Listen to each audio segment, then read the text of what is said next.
Parmi toutes les séries de Nintendo, la plus sous-cotée pour moi, c'est Splatoon. Entre l'univers coloré, la direction artistique expressive et les musiques à la fois uniques et what the fuck, j'adore vraiment la licence. Mais aujourd'hui je suis pas là pour parler des jeux, mais plutôt de la musique qui représente le plus Splatoon 3, Anarchy Rainbow. Tout d'abord, un peu de contexte. Le 21 juin 2019 se déroule le dernier Splatfest de Splatoon 2. Pour ceux qui n'ont jamais joué, les joueurs doivent voter entre deux propositions, puis se battre pour défendre leur avis. C'est une tradition, le dernier Splatfest d'un jeu sera décisif pour les choix apportés au jeu suivant. Pour Splatoon 1, on a eu Ayo contre Holly, les chanteuses de ce jeu, ce qui a eu un impact énorme sur le mode histoire de Splatoon 2.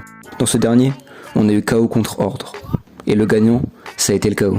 Et ça, on a pu le ressentir dans Splatoon 3. Le jeu est plus énergique, presque bordélique mais plein de vie, ce qu'on ressent de ouf dans Anarchy Rainbow. Dès le début, on se fait envahir par un nombre colossal d'instruments. Trompettes, guitare électrique, synthé, batterie et tambours variés, c'est une explosion de sons. Et surtout, les voix distordues des Deep Cut, le groupe principal du jeu, rendent la musique d'autant plus vivante. Le rythme et la tonalité sont mis au premier plan, en dépit des paroles. Les voix de Shiver, Fry et Big Man s'entremêlent dans un mélange, à la fois union et bataille entre chacun.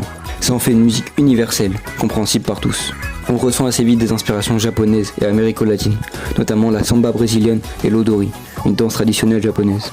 C'est très à l'image du jeu, où chacun a sa place et son rôle à jouer dans ce mix de cultures. Dans Splatoon 1, on avait un aspect plutôt punk, les compositeurs cherchaient encore une patte auditive au jeu. Pour Splatoon 2, des musiques plus futuristes, qui s'éloignent du premier jeu. Là, dans ce dernier, on attend une apogée de créativité, de liberté et de diversité des cultures.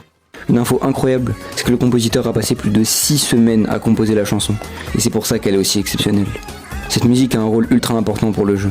Elle symbolise une rupture avec la licence, un jeu à la fois plus libre et plus compétitif qu'avant. Le passage en bataille par 3 équipes rend le jeu encore plus dynamique qu'avant, en gardant malgré tout l'âme de la série.